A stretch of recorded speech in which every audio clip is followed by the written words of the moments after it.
Sandhya everyone. It's my absolute pleasure to welcome you all to this Meet the Author event organized by White Falcon Publishing. I am Nancy Gupta, your host this evening. A big heartfelt welcome to all our guests who have taken time out from their busy schedules to come and enhance today's program with a gracious presence. We are honored that you chose to be here with us this evening. In today's session, we have the privilege of having Mrs. Sujata Khanna with us, author of the book The Eternal, Decoding the Basic Tenets of Sanatan Philosophy. While we all are curious to hear from Sujata about her book and her writing journey, let me first introduce her to you. Sujata has over 32 years of experience in both education and software sector. With a chemistry degree and an MBA, she commenced her professional journey at HCL Technologies. Subsequently, Sujata embarked on an entrepreneurial venture, Career Forum Limited, aimed at delivering critical career-defining training and competency assessment services to Indian students. This endeavor evolved into a formidable educational brand which spreads length and breadth of the country. Additionally, she served as a founding director of Caliber Mindware Programming Private Limited. Having retired from business in 2019, Sujata now indulges in her interest of reading, writing and travel. So yes, everyone, a big round of applause. Now, let me introduce you to our esteemed moderator for the evening, Mrs. Deepa Gadkari. Deepa Gadkari is a dedicated educator whose passion for teaching has left an indelible mark on the students. She taught undergraduate students in India before moving to London, UK. She further continued her teaching career in London for over a number of years. With background in mathematics, statistics and computer applications, Deepa's commitment to nurturing young minds and fostering a love for learning is truly commendable. So thank you, ma'am, to be part of this event today. So, yeah. Now let's initiate the awaited discussion. Over to you. Can you hear me? Good evening, all of you. So lovely to see all of you here, gathered for this special book launch event for Sujata. I have known Sujata for about 40 years or so. I think Sujata must know this. I have not only been an ardent admirer of hers, but actually been in awe of her and all her achievements.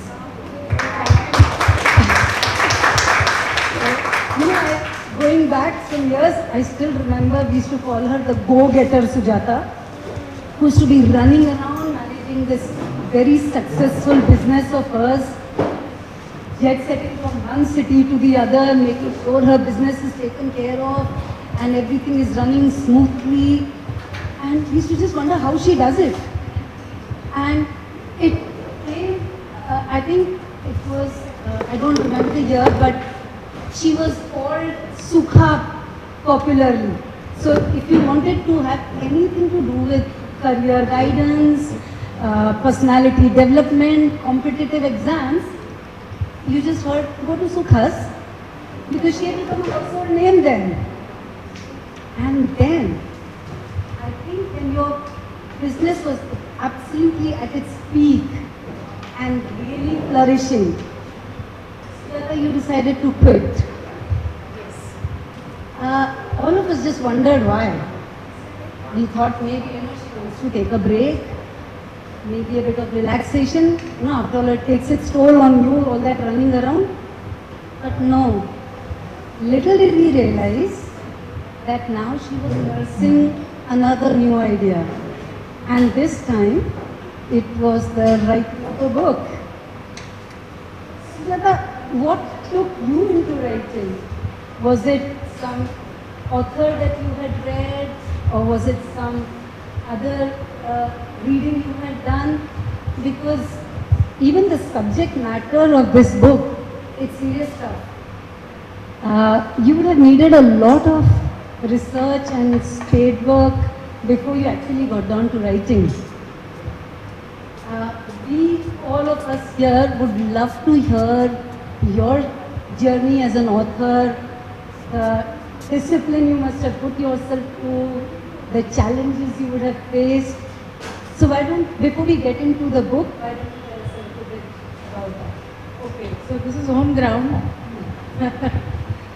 Yeah, so I was always very ambitious, and when ambition is coupled with hard work, you are going to be successful. That's a key to success. And with the capabilities, if you have them, you just have to have the right mix and you become successful. So that happened with me. And the excitement of entrepreneurship, I cannot define it. It's a heady thing, it's challenging. You're going up and up and up. And you're working very hard. And it's amazing. The feeling of success is amazing. So I definitely enjoyed it. But over a period of time, you see, if you're working so much and so hard, and you're on the go all the time, it's like running on a treadmill. I definitely felt the quality of life had started suffering. Now, some of you here, my friends, you know what had happened to my health at that time. I really have worked my health back in the last 10 years. So definitely, I think I suffered from a case of burnout. Quality of life had suffered. So I guess next step was very obvious. Priyam was with me in those days, okay, when we were really, really riding, and suddenly, yes, everybody wondered what happened. But see, I had come to a point where either I had to look after myself or I had to look after the business. So it was an obvious thing that I quit. And the first few years of quitting, I was actually quite happy. Okay, I went through my 2 surgeries during that time, which were very necessary, which were getting put off for a very long time. In fact, the doctor said, you have come back from the brink of that thing bursting, and I don't want to get into details and all. So they said, "Acha kiya, abhi kiya." But there was no time for it earlier, so I kept neglecting things. And I really enjoyed the first couple of years. I rested, I lazed around, I watched TV serials, I watched Big Boss. I mean, I did all the shady things possible. I really, really enjoyed it. And after some time, I became that person which I was not. Okay? Maybe 2 years, 3 years. And then one day I was just, and literally it was one day, okay? It was a single day realization. What am I doing? I should do something. Okay, but I didn't know what to do. I just didn't know what to do. So I just started picking up some spiritual books and all just to get focus. See, when you're used to so much and then suddenly you've given up, you need to re-find your focus. I remember Bipin had asked me once when I was in the business, and I said, I'm really tired. Bipin said, what stops you from quitting? Do you remember that? Yes, Bipin had asked me that question. So yeah, I just remembered Bipin saying that. So anyway, so this was the whole story, and I was trying to find focus. I started reading some spiritual stuff and all that, and somehow I stumbled on the Gita, Bhagavad Gita. I read it. Some things I understood. Most of the things I did not understand. Okay. And then I said I need to understand more. So then I did supportive reading. What is this? What is that? I have Anjali here. She was working with me in Career Forum, one of my oldest employees. And she knows the Gita by heart. She said, ma'am, you start doing the, so I can say that she is my, she made me, that guru who made me read it in Sanskrit. Okay? But I couldn't complete the reading in Sanskrit though. I continued reading the Gita in English. That is my language of comfort. I have restarted reading it with her again. But yeah, so I read, and reading Gita is a process. I mean, every time you read something new you learn. So I read and reread, and I kept reading and finding explanations here and there. This I have not understood. I should know more. I kept reading it again. I read and reread it till I was absolutely thorough with it. Okay. Meanwhile, I was reading a lot of other spiritual stuff and all. And see, I am in the habit of taking notes. I am a big note taker. So whenever I read something and it's difficult, like Sri Aurobindo, you try to read it. It is such abstruse English, so difficult, sentences are so long, and then one thing goes into another. But it's amazing, amazing writer, amazing thought flow. So I have to simplify things. So I take notes, I write, I simplify. And 10 years just passed, I had notes and notes and notes. So August this year, I thought, what do I do with all these notes that I have? Also, I had a realization that when I started my journey, so to say, initially it was very haphazard, but then it was disciplined, the morning hours and so on and so forth. Because I got interested in it more and more, so I spent more time with it. But I realized how little I knew about my own faith, Hinduism. All I knew is whatever we do, puja, right, festivals, you know. But the amazing amounts of philosophy, the wisdom in so much of our literature, what is the core metaphysics of the religion, I came to know because of that. And I had these notes. So I said, and I realized that many people around me also did not really know much about all these things. What is the basis of our, now we call it religion, but what is the basis of our, what is it that our, let's say, dharma stands on? Because dharma equal to religion is basically flawed. It's a flawed idea. Dharma is not religion. But in any case, I realized that a number of people did not know, and I thought I should put my notes to use. So last August 2023, I decided I will start writing something, compiling a book, and then as it progressed,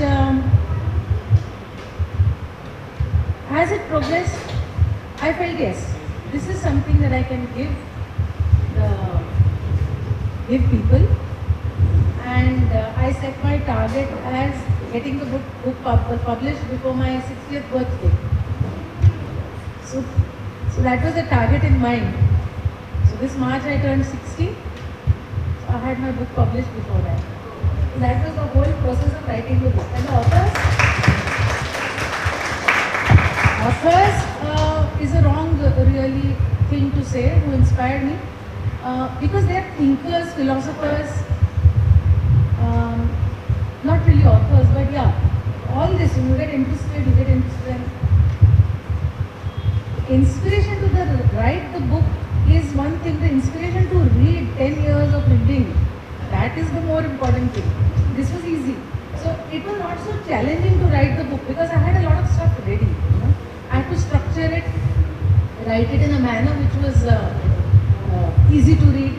But it was not a challenge to write the book. What was challenging was 10 years of trying to understand things which are quite difficult to understand. So that's the whole journey.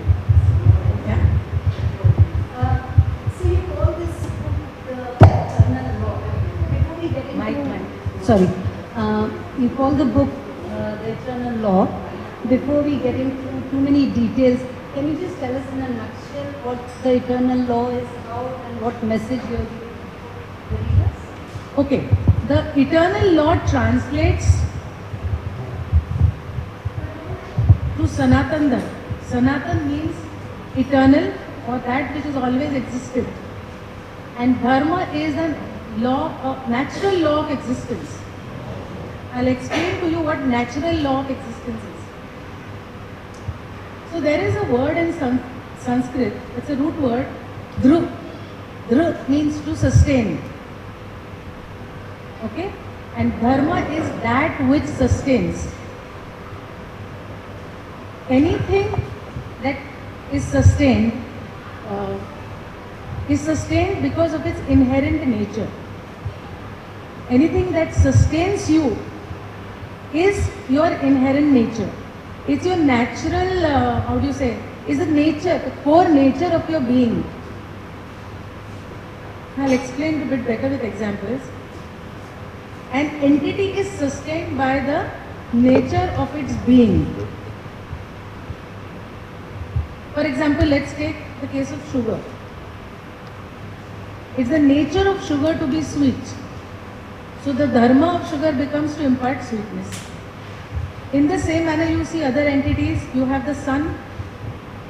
Because of its nature, whatever it is, its dharma becomes to impart heat and light. So dharma is not only your nature but also the functions that come with your nature. Correct? The earth, inherent nature of its being, its function becomes to nurture. So one's dharma is inherently something that upholds you, and you have a place in the scheme of things because that thing becomes your dharma. So dharma is sugar, is to impart sweetness, honey bees is to produce honey, earth is to nurture, sun is to give heat and light, and there are so many entities who are doing their dharma, performing their dharma seamlessly and upholding all the systems in the world. They are doing their job, the duty which follows as a consequence of the nature of their being. Nature of their being and existence. The nature of their own personal existence. So, consequently what happens is that it follows straight up that if we are human beings, we must also have some dharma. If an ant has a dharma, if a bee has a dharma, if everything has a dharma, we also have to have a dharma. Now, Sanatan Dharma is a codification of the human dharma. So that is the eternal law. That is the codification. So are you saying that human dharma is based really on the inherent properties of human? Human dharma is absolutely based on the inherent qualities of human beings. So how is Sanatana Dharma actually conceptualized? Okay. Sanatan Dharma is conceptualized on the nature of the being of humans, which is very different from others. So, in the ancient days, there was a tradition of discourse, debate, where sages, we call them sages because they are people with knowledge. Don't call them sages equal to the sadhus that we see today. Sages, the meaning of the word sages itself is knowledgeable people. So they used to have discourses, debates, and from these discourses and debates, certain determinants of human dharma emerged. And based on these determinants, the Sanatan Dharma was codified. And there, I say, after culling out all the essences, I have come up with the 4 C's of human dharma. The first is creativity. The second is communality. The third is collaboration. And the fourth is contemplation. Okay, the 4 C's. So we'll just quickly look at it. Creativity. Human beings have the ability to innovate and transform, which other animals do not have. Innovation and transformation. Now, because they have the ability to innovate and transform, they are able to better their lives, modify their environments, and that is why they are also more successful in survival, and they add comfort to their living, isn't it? So if they are creative and they are able to innovate and transform, it follows that there has to be an obligation to the universe. So the dharma, first point, the dharma of human beings therefore becomes the betterment of lives of other living beings. Because they are creative, other animals are not. Plants are not. So the first dharma becomes the betterment of lives of other beings. The second point is of community. Human beings are social animals and much of their life skills, they learn, grow, evolve in communities.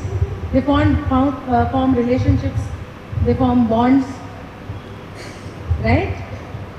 And because of all this ability to socialize and this need to be in relationships, because of this the second dharma becomes to maintain a harmonious society. That is second C. The third C is collaboration, because human beings have understood that when there is mutual benefit in cooperating, you can reap more advantages. And we can see this in the ancient days when hunting, gathering, defense, etc. were done collaboratively. Later on, inter-community trade, etc. Right? So all these things were there, and human beings are the ones who can collaborate on many things. So naturally, the dharma of human beings also, the third C is cooperate for worldly progress. So that becomes one more dharma. Right? And lastly, human beings are capable of contemplation. Human beings are intelligent. Human beings are capable of smart thinking. Human beings are capable of reasoning. And because of these reasoning skills, we are not simply instinctual humans, instinctual beings like animals. We can understand the emotional triggers that affect our behaviors. We can reason out and put corrections in our conduct. So that is one of the capabilities we have. We also have the capability of self-awareness, of trying to find out more about our existence, trying to find out the nature of existence, so to say. And that is why the dharma of human beings also becomes individual spiritual evolution, which will ultimately lead to evolution of the human soul over a period of time. So these are the four parameters and the four basic objectives of human dharma. One is betterment of other people's lives. Second is maintaining a harmonious society. Third is collaboration and cooperation for worldly progress. And lastly, it is individual and therefore worldly spiritual evolution. So these are the four basic objectives. And Sanatana Dharma is structured around these four, and rules, regulation, norms, what to do, what not to do, all these things become a part of the Dharma system.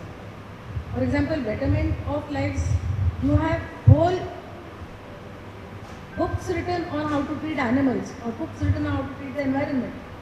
All this is a part of Dharma. And Dharma is defined as a natural,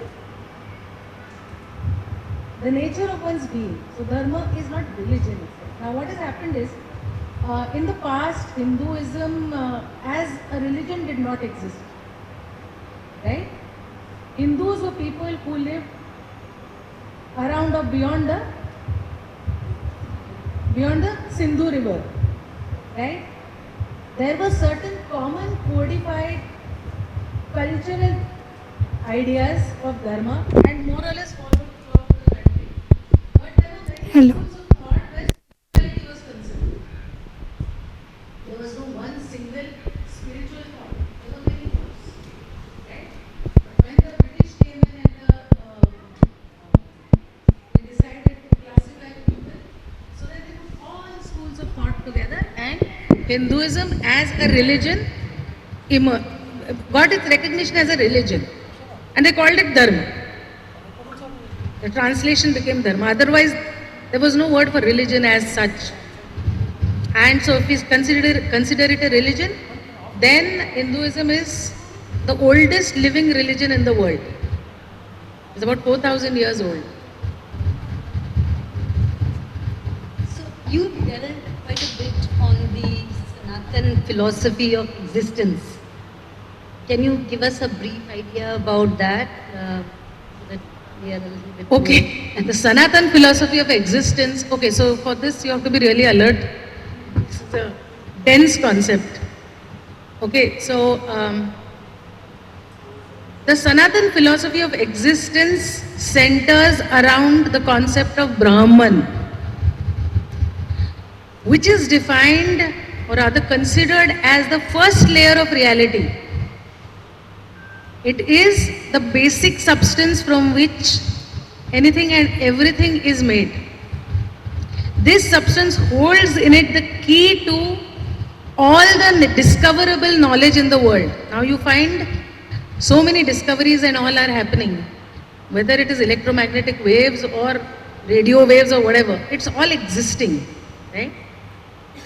So Brahman is supposed to be that substance which is the first substance or the first layer of reality. I'm not going to get into quantum physics because it will become too much. But everything in the universe is made of Brahman, which is the ultimate cause for everything and which has always existed. See, something always comes from something, right? So let's, okay. Let me explain it a little differently. Now this is a little impromptu, so you will have to bear with me over there. Brahman is called Sat Chit Anand, okay, which describes Brahman's nature. Sat means existence, Chit means consciousness, and Ananda means bliss. Sat Chit Anand, okay. So to understand Brahman, we will have to first understand matter. I'm going to make it as simple as possible. Now, perceivable matter. Let's take anything. I think sugar, water, perceivable matter. You, me, all of us. But let's take any of these. They are all made of elements which combine in different ways. You agree with that? Elementary chemistry. They combine in different ways. Now, elements are made up of atoms. The atoms are the smallest particle having the same basic properties as the bulk element. You agree with that? Right? What are atoms made of? Atoms are made of protons, neutrons, electrons. Correct? Now, further protons and neutrons are made up of quarks. Quarks, when we were in school, we were not taught.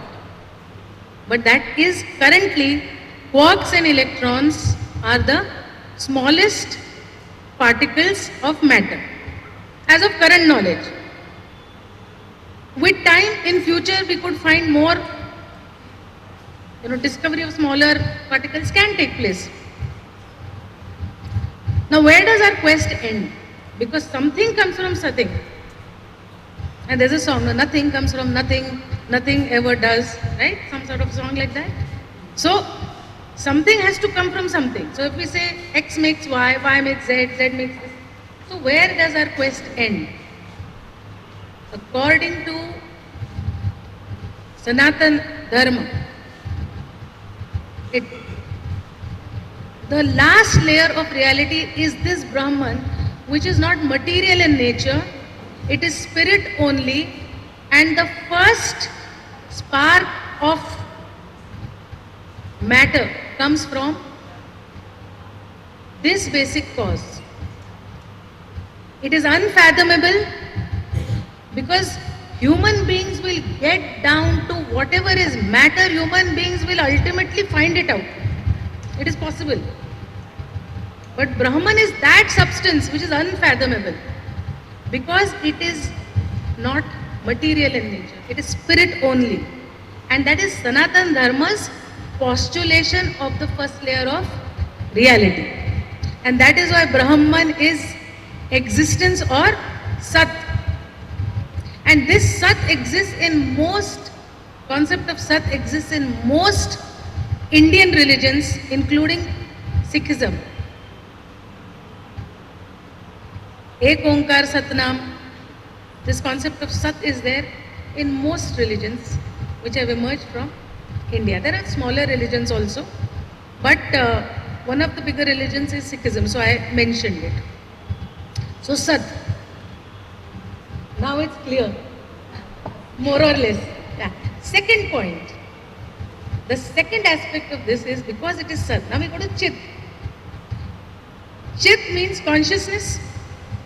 Okay, now let's look at matter again. It's the easiest thing to say. See, this is all coming, but bear me out.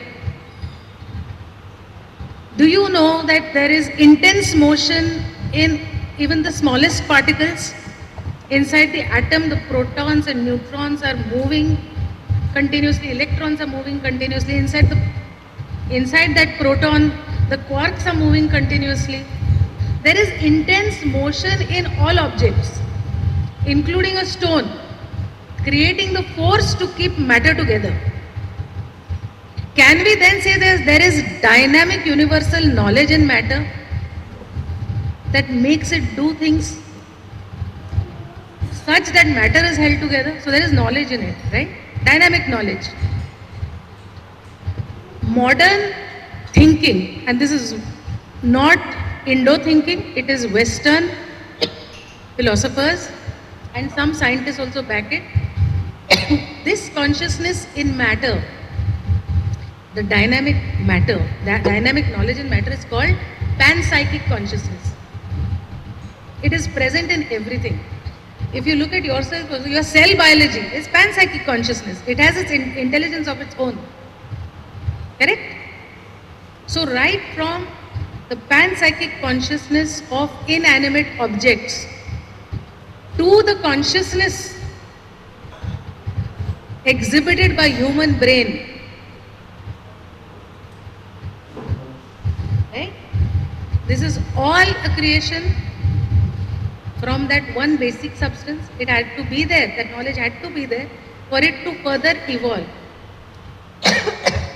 And this consciousness expresses itself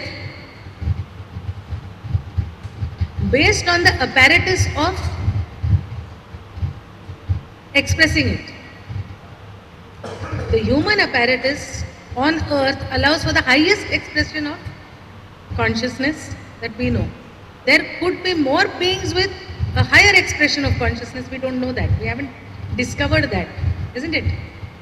So right from the panpsychic consciousness to the higher consciousness in human beings, there is knowledge everywhere. And that is Chit. That is why Brahman, the basic substance from which we all are made, is Chit. That is the Sanatan Dharma conceptualization. Now we come to the next, and that is Ananda. Sat, Chit, Ananda. Ananda is bliss. Now Brahman does not have body-mind complex. It does not have attachment to objects. Brahman is the Brahman has created pleasurable objects for us to enjoy, right? We get attached to these objects of enjoyment, to our relations, and whenever there is attachment, there is going to be pleasure and pain. Attachment causes expectation. Non-fulfillment of expectation causes pain, sorrow. You lose somebody you love, you feel extreme sorrow, right? So expectation not being met, loss, all these aspects are part of pain. So pleasure and pain are two sides of the coin of attachment. Brahman does not have a body-mind complex to experience pleasure and play pain. It is part of every pleasurable thing in the world. It has come from Brahman, the pleasurable object. But Brahman is what they say, Nirakar, Nirgun, Nirmohi. Don't look at Brahman as a person. Look at Brahman as a state of existence, which is the first state of existence, and that which has absolute stillness and absolute peace. That is why Brahman is Ananda. So we have Brahman, Sat, Chit, Ananda. So this is the first concept. Now I am going to take just 1 minute to explain the other two divinity concepts, okay? After that, then maybe any other question you have. So what is the Atman? We have the concept of the Atman.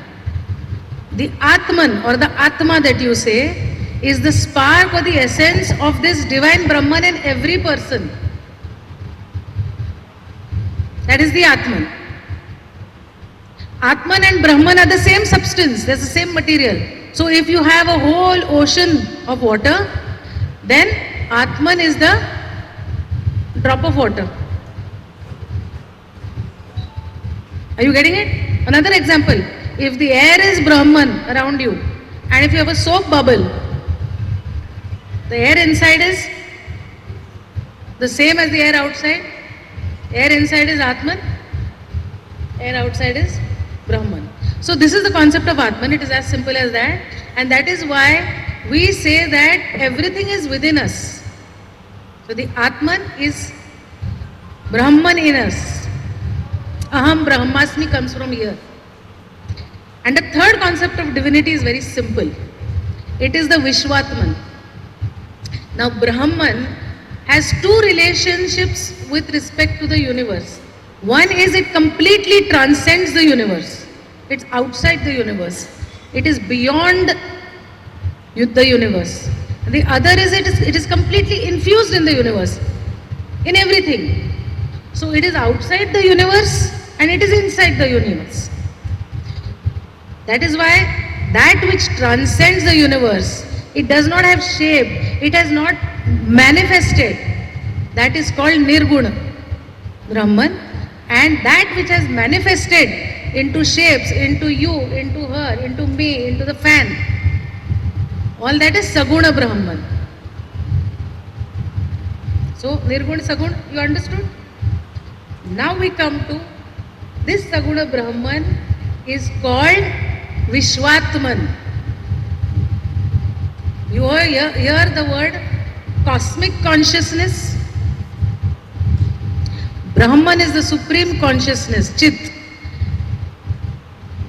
Vishwatman is cosmic consciousness. It is the collective consciousness of all created beings. Got that? Collective consciousness of all conscious beings. Now this collective consciousness is what we worship. Brahman, Vishwatman, these are very complicated concepts for simple people, common man, to try to explain all Sat Chit Ananda. It's very difficult. So the concept of Ishvara comes in here. We, Sanatan Dharma, personifies knowingly, knowing that Brahman cannot be having any form. It can be a collective consciousness, but it is not the element of that consciousness, but it is consciousness. So we give it form and we call it Ishvara. And when we personify it as Ishvara, we give it a superlative form. We describe it as a superlative. If you read Vishnu Sahasranam anytime, you will see the description of Vishnu. Superlative form. Best attributes. He is beautiful. He has the best qualities that, and how do we conceptualize best qualities? We don't know what are the best qualities, but we think of ourselves first and we say, okay, if these are the best qualities a human being can have, we give it to Vishwatman as Ishvara. We say he is personified as Ishvara and we pray to that. So we pray to what you say, Saguna Brahman or Vishwatman or the collective consciousness. We pray to it as Ishvara, He. And then He is for us Purushottama. Purushottama is the best of the Purushas. So this is our conceptualization of the cosmic consciousness. It is not cosmic consciousness the way probably some other being from some other planet would envisage it, because they would look different, they would have different attributes, then they would envisage that Purushottam differently. Are you understanding my point? So this is Ishwar. So I have finished with the metaphysics of divinity right now. Okay? So Yeah. this actually brings up an age-old question which I think we were discussing. Did God make man or man make God? Something that I have been still thinking about. We might, if we have some time, we will go over it again. Yeah, that's right. This is a question, but I will not get into it because it is a very big debate. Okay, so tell me, So are we'll probably throw it to the audience later. Okay, yeah, we'll do that. Yeah. So tell me, are there any other metaphysical concepts in your book? Okay, if you're alert and awake, I can tell you. Otherwise, we skip that. But so far, I've tried. Okay, so there is the concept of the soul and the concept of liberation. Okay, these are again dense concepts. There are various concepts of moksha actually. Advaita tradition has another concept of moksha, and Dvaita has a different concept. Some think it is a change in consciousness, some say it is actually you get it only after death and all, but I'll take the common concepts and I'll explain to you something which is common to all. Okay? First we have to understand what a jiva is. Jiva is a conscious living being. Why conscious living being? Conscious because of the Atman within. Embodied. Correct? A jiva is a conscious living being. Now this jiva, according to Sanatan philosophy, has three bodies. One is the gross physical body, which is made of flesh, bones, nerves, tissues, blood, organs, all that. That which we also perceive, your heart, everything. The second is the subtle body, which the body that contains all the vital forces that run your system. I just talked about panpsychic. The vital forces can be akin to the panpsychic force. Panpsychic force, I won't call it consciousness, but yes, panpsychic systems within our body. The prana that runs the body, that is part of the vital system. All the vital systems that run, seamlessly they are running, you don't even come to know, you cannot feel them. Something is running continuously. That is known as your subtle body. That is the, okay, how do I explain it? Have you seen those Russian dolls? There's one doll, then there's another doll inside, then there is another doll inside, right? So the outermost layer is the gross body, which we can think, feel, perceive. Then you have the subtle body inside, which is running all your vital systems. And then inside it is the causal body, which contains, according to Sanatana Dharma, see, all these are also debated within Sanatana Dharma. But I am giving you an idea of what is in the book A, and B is also the common concepts that are there. Okay? There are many debates around everything. And that is what the beauty of Sanatana Dharma is. There is a lot of debate and discussion and all. So the third body that is right inside is the causal body. The causal body is the one which contains the imprints of all your past life sanskar or imprints. Sanskar are imprints. Okay? They have your karmic account. All that there is there in the causal body. The causal body is also called the bliss body because this body is closest to the Atma and it is a reflection of the Atma. So this is the concept of bodies in Sanatana. So you have the gross body, inside it the subtle body, inside it the causal body, and inside all of that is the Atman, or the spark of Brahman. Okay? This is the Jeev. You've understood the Jeev? Now to understand the Jivatman, okay, let's consider when a soul, when a person dies, right? The soul, they say the soul leaves the body. So what exactly leaves the body? The gross body is shed and the Atman along with the causal body and the subtle body leaves. Over a period of time, the subtle body which contains impressions of this life, okay, a lot of it is shed, but the significant impressions of this life are again absorbed into the causal body. Now the subtle body becomes empty, and the subtle body is shed after some time. This is the Sanatan concept, okay? I mean, I do not agree or disagree here. I have understood it, I am explaining it. Okay? So the subtle body is shed. Now what remains behind is the Atman enveloped by the causal body or the Karan Sharira. This is the Jivatman. This is the concept of Jivatman. This is the Jivatman. This is the soul.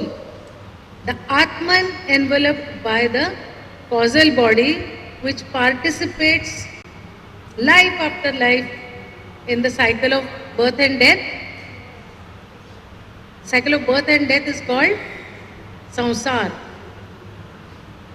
In English called samsara, but it is actually samsara. So it participates in that. And why does it participate? Because it has a bondage to samsara because of the impressions in the causal body. It has its attachments. It has debts to pay to the world. Its karmic account is not settled. So this is the soul which takes birth again and again and again. The Jivatman. We call it the Jivatman. It is also called a soul. A soul is different from the spirit or the Atman. So then we come to the concept of moksha. What is moksha? I am going to give it to you in 2 lines. Moksha is when the causal body is emptied. When your karmika accounts are settled, there is nothing left in the causal body dissolves and the Atman is free to merge with the Brahman. And it is said that it takes many, many births of a soul's evolution for a soul to reach moksha. Also it is said that every soul has to get moksha sometime. And all souls are continuously evolving. Even today as we sit here, some of us have evolved more, some of us are at a lower stage of evolution. But every individual soul's journey is different. So this is the other metaphysical concepts. And I think we stop at metaphysical concepts because beyond that, if we get into it, it will be a problem. So I think this is what you got. These are the metaphysical concepts have been discussed in detail in the book. And they are not so much in detail as you will find elsewhere because there is a lot to read and a lot to read and a lot to learn, and I am not even yet qualified to write so much. But I have written what I am qualified to write. Okay, so this is about the metaphysical concept. One more thing I think you talked a lot about in the book is Moksha. What is the importance of Moksha? Did you get the question? More serious, Mic the Sorry. You know, this is me being a teacher. I've never used a mic while I was teaching. So sorry. Purusharth is something that she keeps talking about. Just if in brief you could give us the importance of Purusharth. Okay. I think all of you have heard the word Purushartha before. Everybody has heard, right? So Purushartha is the integrated goal of human life. Integrated goal because there are 4 aims defined for any human being in Sanatan Dharma. One is Dharma, Artha, Kama, Moksha. So this is the integrated goal of human life. So let's understand Dharma. Dharma, we don't need to go into details. I've just finished discussing what is Dharma. But Dharma is about duty and ethics of an individual living in society. It's about lawfulness, it's about morality, it's about harmony. Okay? So this is Dharma. And Dharma, you have a number of things which are given to you. Some of them you have to agree with, some of them you have to disagree with. Here, I just want to say something about Dharma. Dharma Shastras were written and updated continuously in the ancient and medieval periods. But beyond a certain time, the Dharma Shastras never got updated. So we have Dharma Shastras which are from the 12th and 13th century. Okay? They have never been updated, and that is why we find that there are lots of things which need change, and in the past things were changed continuously to adapt to every few hundred years. Dharma Shastras were updated. There were at least 26 or 27 Dharma Shastras. But for many years, or 8 to 900 years, our Dharma Shastras are where they are. Maybe more. Right? So this is what I am saying about Dharma Shastra. So when we talk about our Dharma mein ye hai, Dharma mein wo hai, point is, Dharma is not about God. Dharma is about living in society, morally, and rules need to keep changing. Rules need to be updated according to the modern scenario. Okay, so this is Dharma. Artha. Artha is considered one of the most important things in Sanatan Dharma, that is to earn a living, subsistence, and to aim for prosperity. And for 2 reasons. Number 1 is that you can then take good care of your dependents. It is your duty to take care of your dependents and give them the best you can. And number 2, prosperity in society brings harmony to society. If there is no prosperity on society, Dharma will go lame. Unless there is prosperity in society, Dharma cannot be followed. So, earning money, living wages, all these things are considered very important in Sanatan Dharma. And it's every householder's, every responsible person's job to do a good job with, I just said job with job, but anyway. So, yeah, so it is a responsibility to do a good job with his family and with society. Okay? Now we come to Kama. Kama is all the psychological cravings of the mind, all the fulfillment you get from the finer things in life, that is Kama. Kama is not only about sex. Kama is all the subtle needs that a person has, which are beyond the gross needs like food, clothing and shelter.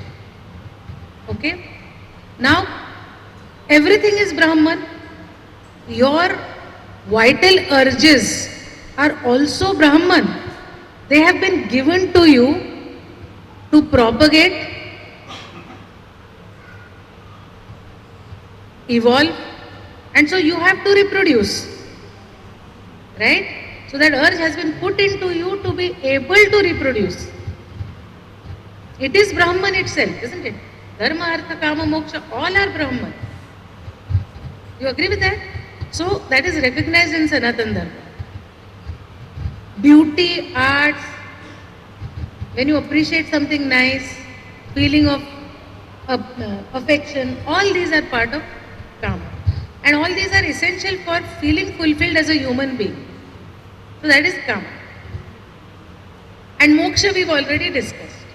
So Dharma, Artha, Kama, Moksha are the 4 aims of human life. Now, what is the wisdom of life? The wisdom of life is very important to understand. Every soul's ultimate aim, according to Sanatan Dharma, is moksha. But one evolves towards moksha. One cannot give up everything and say, one day I will become a sannyasi, throw away all my responsibilities, you will never get moksha.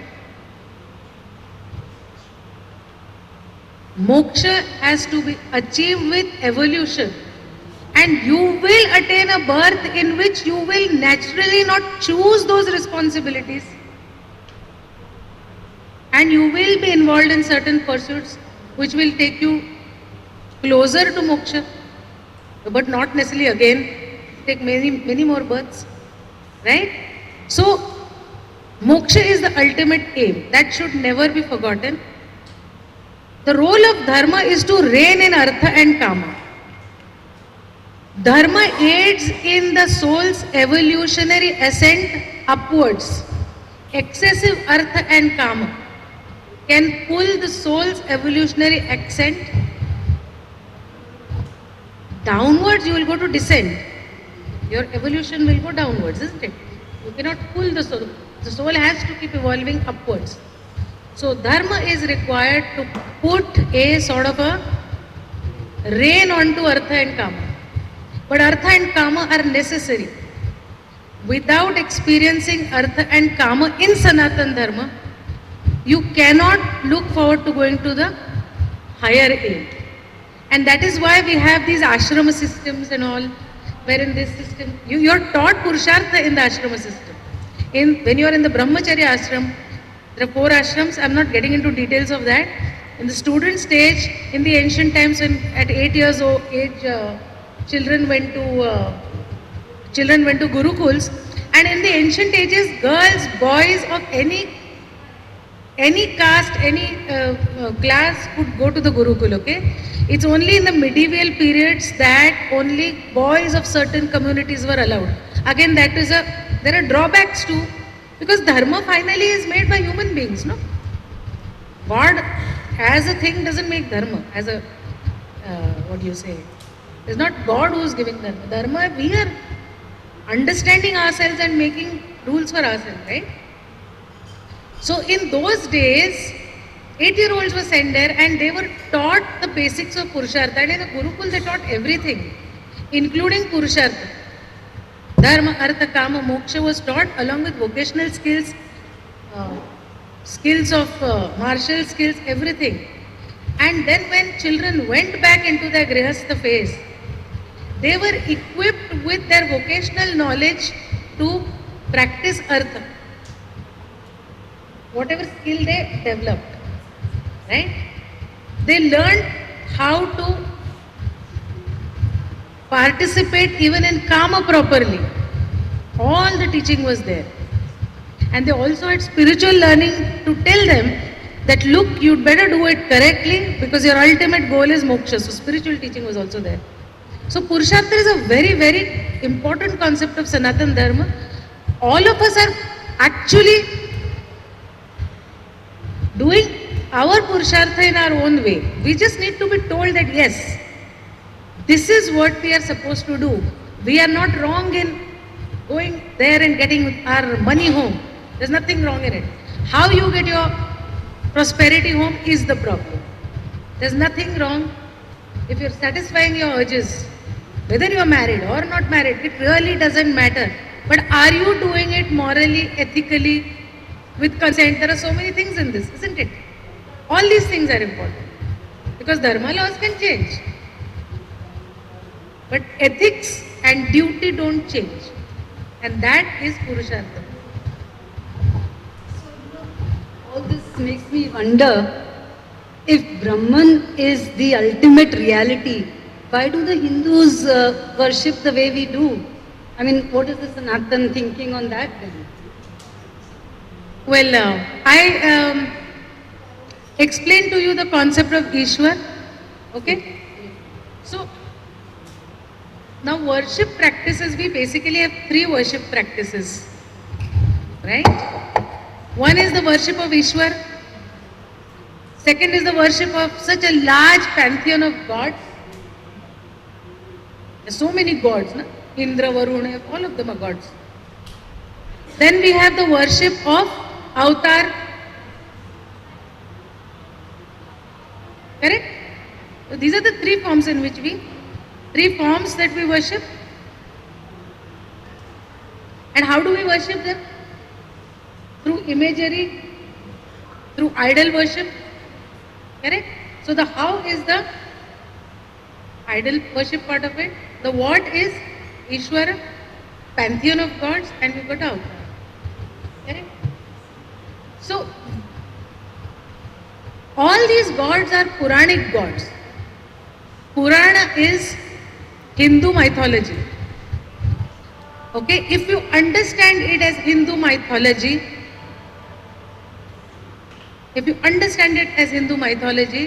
you will realize that every story or the creation of a god and a story behind it has a moral of the story.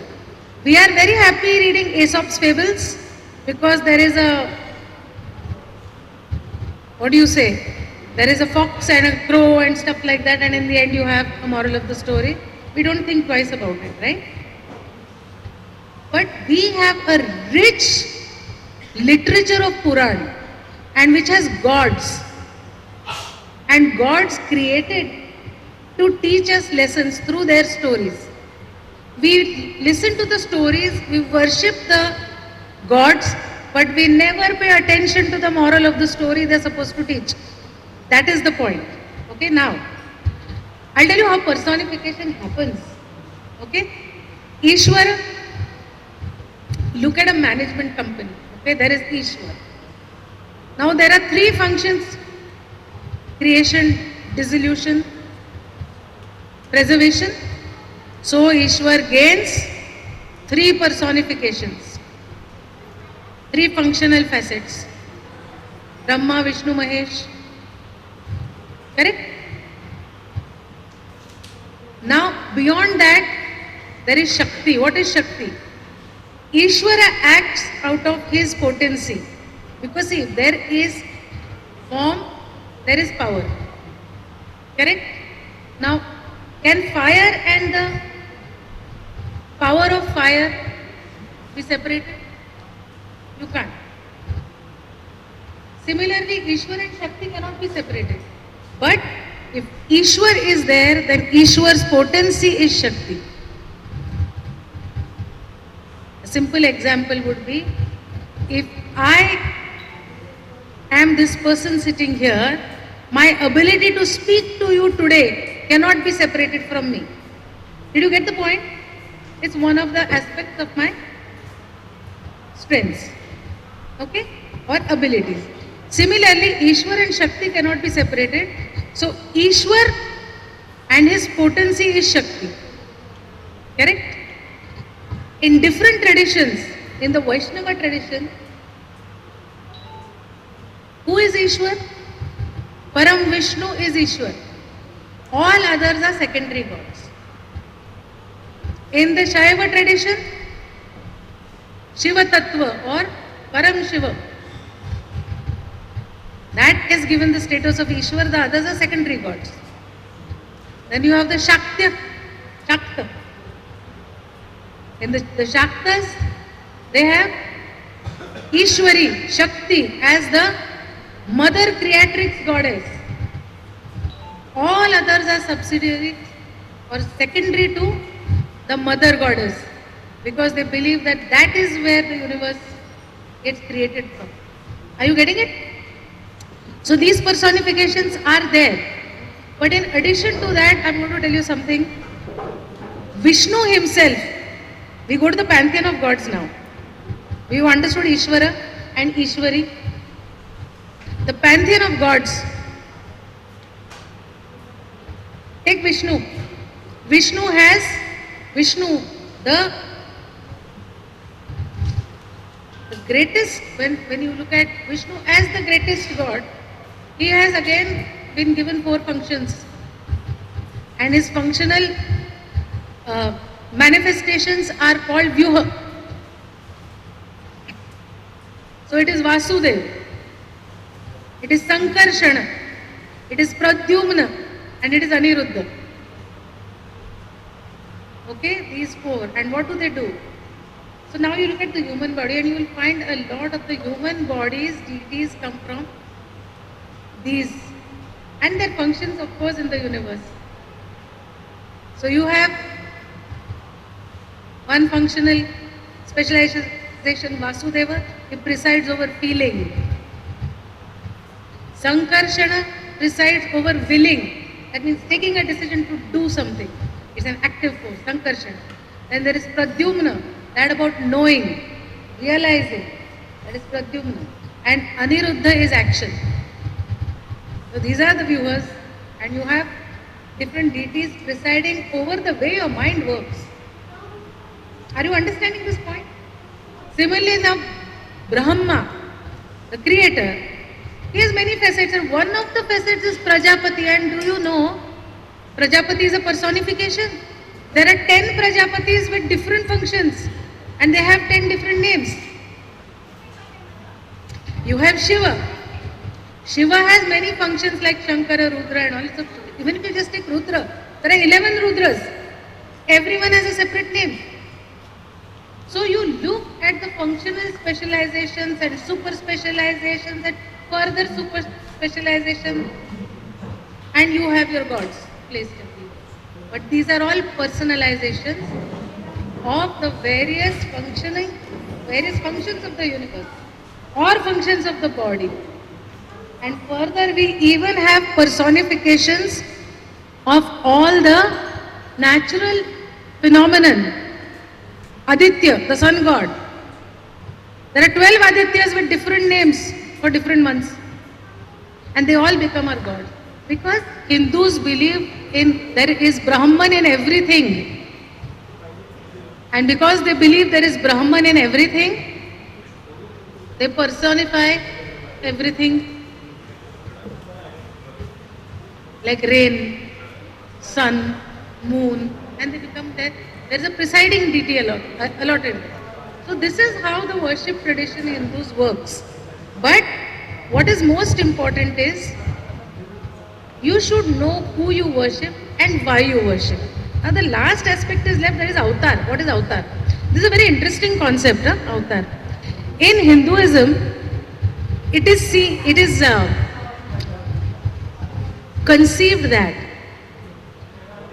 a realized soul, which means I spoke about soul evolution, a realized soul,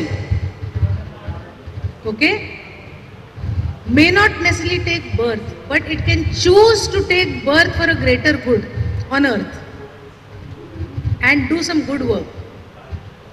And avatar literally means descent. Okay, so all descent of realized souls would be avatar. But what we classically understand as avatar is Krishna, Rama. Okay? Now here, it is believed that when the nadir in society or the very bottom pit of society, you reach the bottom in terms of morals, what they call adharma, that is the time the cosmic soul, or rather I would not use the word cosmic soul, the cosmic spirit, the Vishwatman, itself descends, which has all the collective consciousness. They represent the virtues, the best in men at that time. And so they can be worshipped. Now we don't know whether cosmic consciousness come down, but maybe a realized soul has come down. Somebody with a better realization of life. Shri Krishna was an astute statesman. We appreciate that. And we pray to the virtues. We pray to the virtues within us when we pray to this God. We try to emulate, and that is why this worship practice is there. Basically that. Why idol worship? Idol worship because idols give us something to focus on. And you know what is prayer? I just come to prayer. When we are praying very fervently in front of an idol, which is the focus point of everything, what we are actually appealing to is that which is within ourselves. We are trying to find alignment in ourselves. When I am focusing and aligning with myself, if I want to go out there and do something, right? I pray and I align myself. Give me the strength. And who's going to give you that strength? That which is inside you is giving you that strength. But you need a focus because you are a human being with sense perception of material objects. It is very difficult to focus otherwise. So you pray asking it of yourself. When I said, please, please let me be successful, I'm telling myself, work hard and become successful. Okay? So miracles are happening in your life because of prayer, because you are making them happen to yourself. And hence idol worship. And I remember some of us had gone to, some of my friends are here, we had gone to Orissa and we went to this Jagannath Puri, right inside the temple, and we stood there so we could see pretty well. And when we were looking at it, we were all focusing on it. We have to feel good. There is no choice. Everybody is focusing on that idol. That whole consciousness out there, the collective consciousness of all humanity there inside that sanctum. If it is focusing on one thing, you can imagine the kind of divinity that is around. And who creates that divinity? It is me, it is you. We all together are creating that vibration. Correct? So we are actually calling out to ourselves when we are praying. So this is worship. I realized one thing, if the dharma of light is to give light, even that light has realized, or Sujata, it must forget dharma to do. It's done its dharma to do. That's it. I realized that my life had come.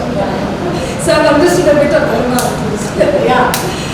Anyway, I think we're going to get back to that thought that I'm still stuck with, and I would love some audience participation in this. And the thought is, did God make man, or the man made God? If there's anybody in the audience that has some thoughts, something to say about this concept, we would love to hear. Anybody, we can get the mic to you. I'm sure, I mean, at least when we were discussing it, it had me thinking for some time.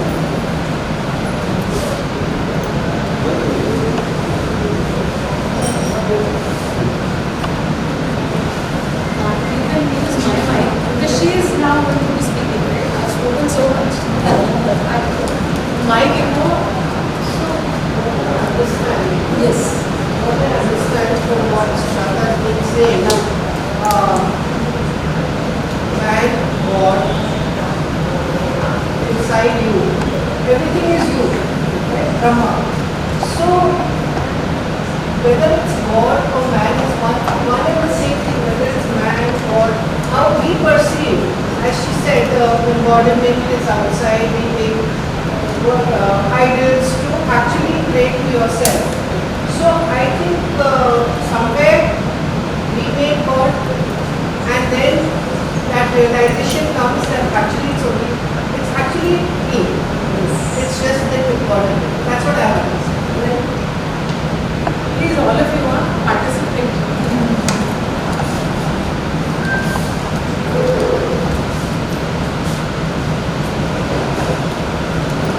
About the evolution of a human being or a living being. Let's just check. Hello.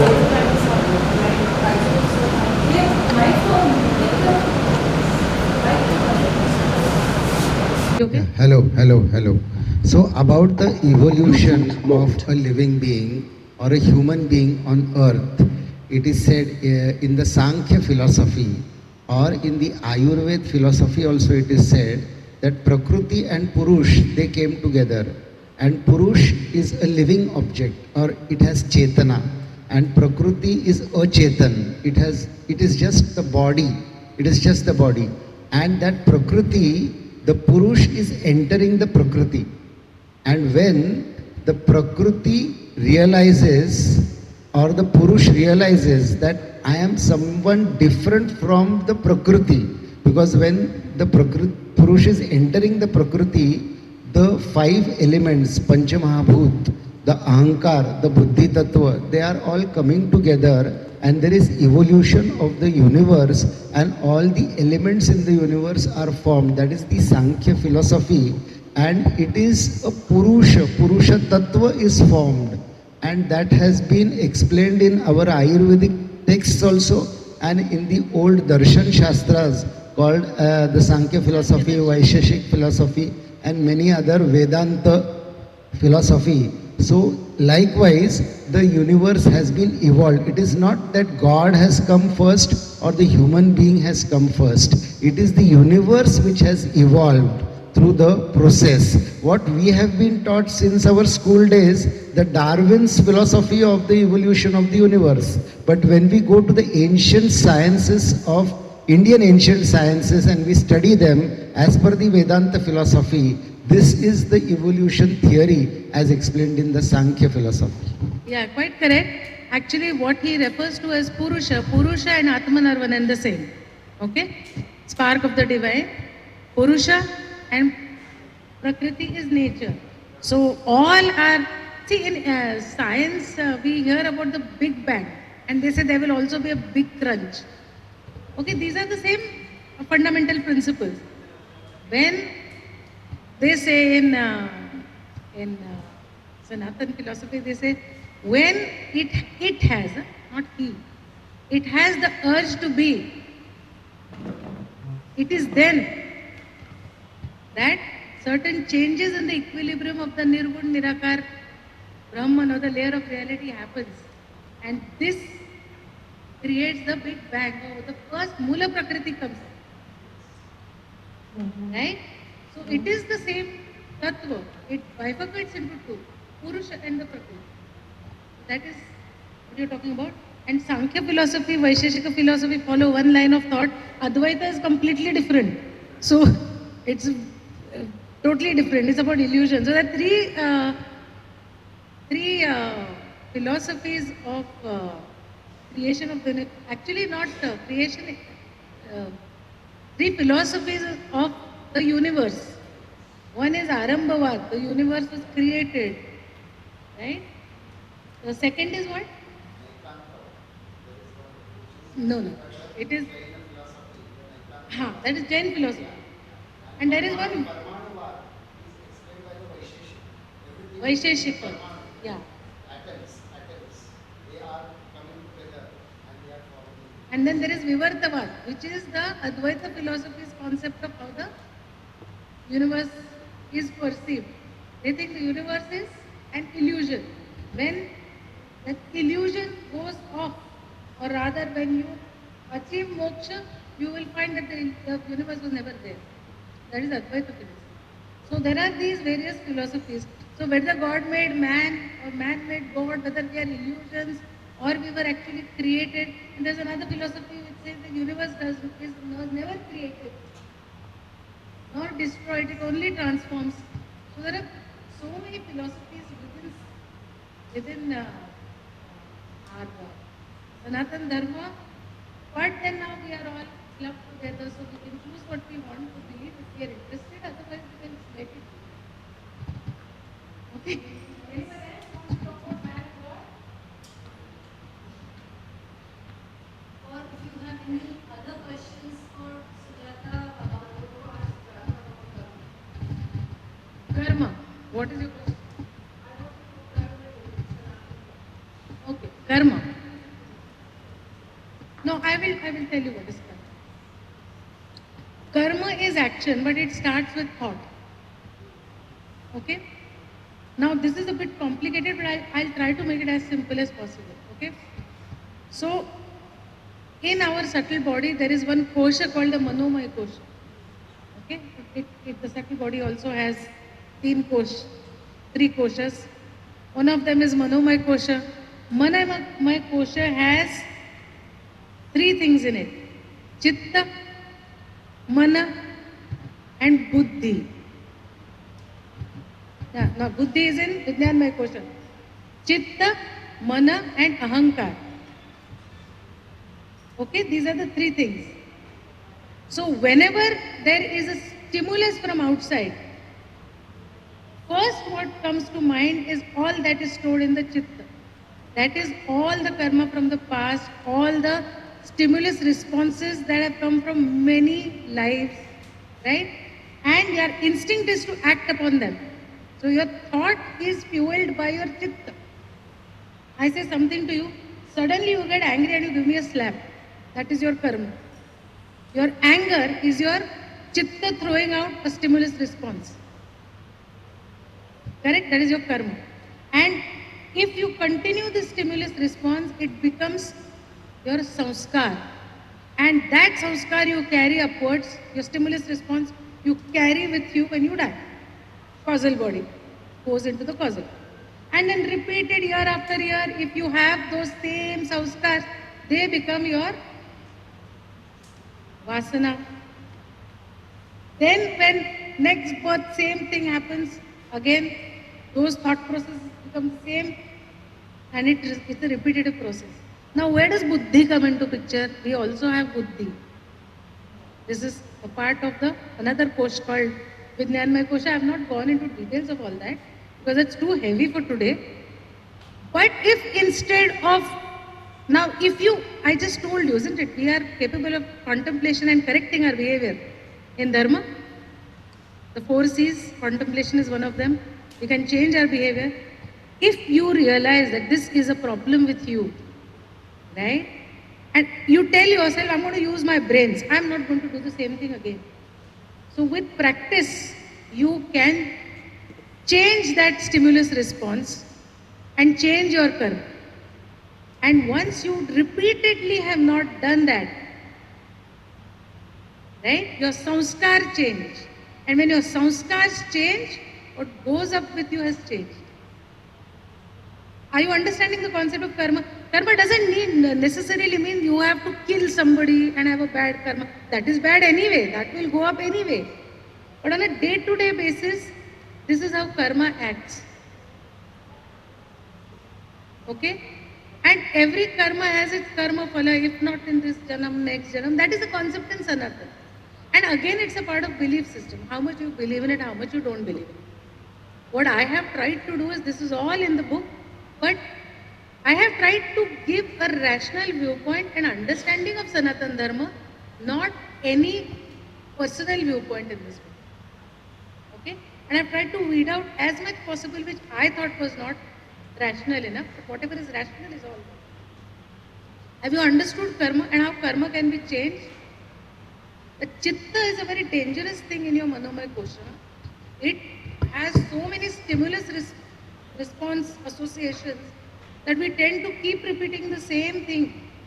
We need to change that. We need to use buddhi, pause, think, and change response. And karma will, rather, I won't say karma will change, your response to stimulus will change, and as a result of which your karmic account starts getting better. Your karmic debt starts reducing. Now, have I satisfactorily answered? Anybody else has a question? It's a heavy topic, na? Questions bhi nahi chahiye abhi. Ho gaya. Only for you to make feel good. Have some nice community feeling is there, rituals together. Personally, I love to have celebration in the house, and I love to that, I don't know, somehow that whole, when I used to have Ganpati in my house, I used to install Ganpati in my house some years back, and then now I have stopped that. But I somehow used to really like the whole, I don't know, it's all in us. I used to feel good. I used to feel that the Vatavaran mast zala hai, feeling so good, and nothing happens to that Vatavaran. What happens is to you. You light some lamps, you have your agarbatti, all those things are there. You feel good and you feel everything around you has changed because God has changed it. No, you make everything change for you. Your belief makes it so. And then there are people wearing nice clothes, there is good food happening in the house. So rituals to that extent are part of our culture. I love it. But if ritual stays there, it is okay. If rituals take you into, and then you don't get what you want because you did the ritual and it didn't happen, no, it's not going to happen. Because Brahman follows laws of nature. I had explained that some time back to some people. Brahman is the first layer of reality. Brahman has pre-made laws of existence, and that is why existence is moving so perfectly, the planets and everything that moves around. Because Brahman will never break laws, because first of all, it is not a he. It is the layer of reality which follows laws, and laws will never be broken, whatever happens. So how much ever you pray to God that this should not happen or that, I had given an example, I'm going to repeat that example. If you drink too much, your liver is going to get bad. Then don't go and sit in front and put all that, what do you call it, ghee and, what do you say, have havan and all, and say that please make my liver okay. It's not going to happen. It's physical laws. They will never be broken. Universal laws are not broken. What we do when we pray or do rituals, we tell ourselves to do the right thing. And that is why I think good things happen to you. Okay?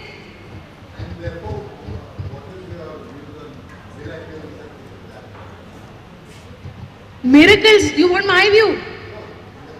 No, I can give you my view on this. Miracles that do not follow physical laws cannot happen. But you can make miracles happen to you in your own life by making sure that you work on yourself to make that miracle happen. If I have weak legs and I want to start walking, I can pray to God to make my legs okay, and I'm going to try every day to stand up. And one day I will stand up, and that's a miracle. When the doctors have said nothing is going to happen to you. But physical laws cannot be broken. That cannot, because how can that break the laws that it has made itself? It never breaks its own laws. That is not possible. Yeah, according to me, my opinion. Yeah. How do you explain the tremendous amount of Ichha Shakti which you have? Very much. And and probably the universe comes together or 100%. whatever, to fulfill it. Universe is inside Yeah. you. So It will fulfill. then you think it is a miracle. When it gets fulfilled, It is because you have created that miracle for yourself. it Ichha could be, Shakti is- after a few years. Yes, yes. Because you have willed yourself into it. You have appealed to Sankarshana in you. Vishnu, one of the Vyuha is Sankarshana, and he presides over willing. Now, does Sankarshana exist? No. But that quality of willing exists in human beings, and you will it, and you will it, and you will it. It will happen. Ichha Shakti, very, very powerful. Appeal to yourself.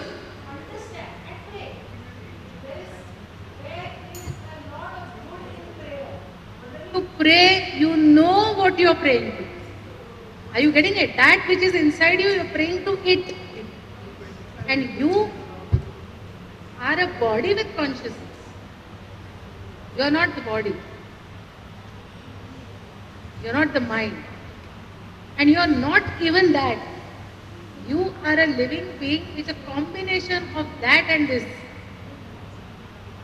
Understand that. Any questions?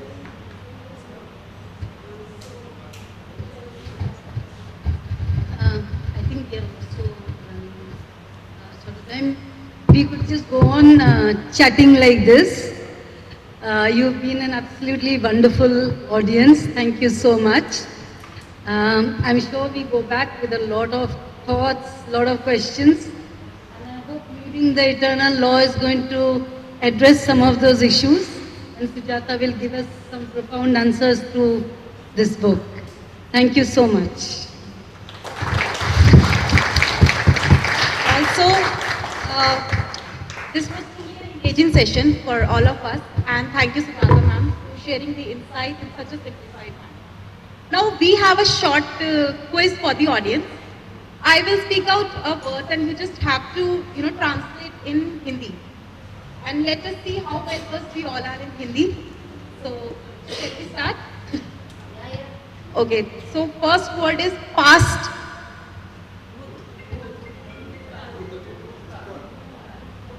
Or more closer. we can say Atit also, Bhoot and Atit. So, for the winner, we have this.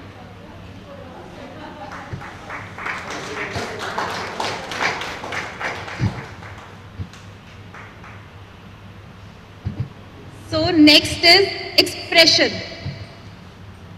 Expression.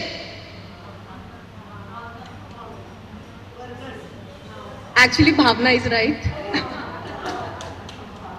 So this is for you. So next we have spirit. Spirit. Atma is right. So Atma comes from that side.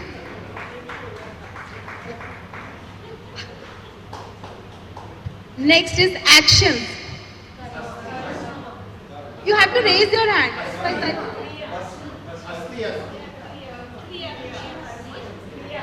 Actions is once again.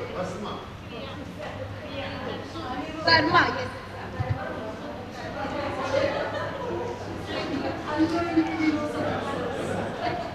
Okay, then law. Law.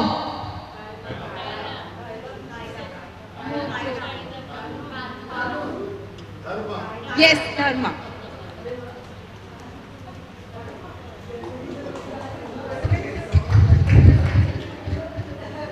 So last is cosmos. Cosmos. Yes. Ashwina. Okay. So we have books.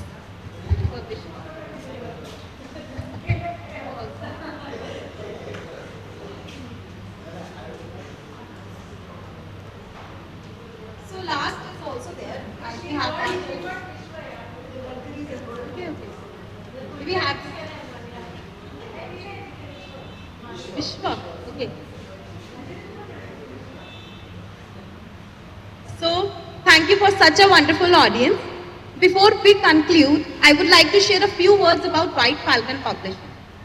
White Falcon Publishing, founded in 2014, has been at the forefront of the publishing industry, helping authors from over 40 countries bring their publishing dreams to life. White Falcon has emerged as a new age technology-driven publisher offering quality of services. I would like to thank Sujata Khanna, Deepa Gadkari, friends from Crossword and lastly my team White Falcon Publishing for their unwavering support in making this event a great success.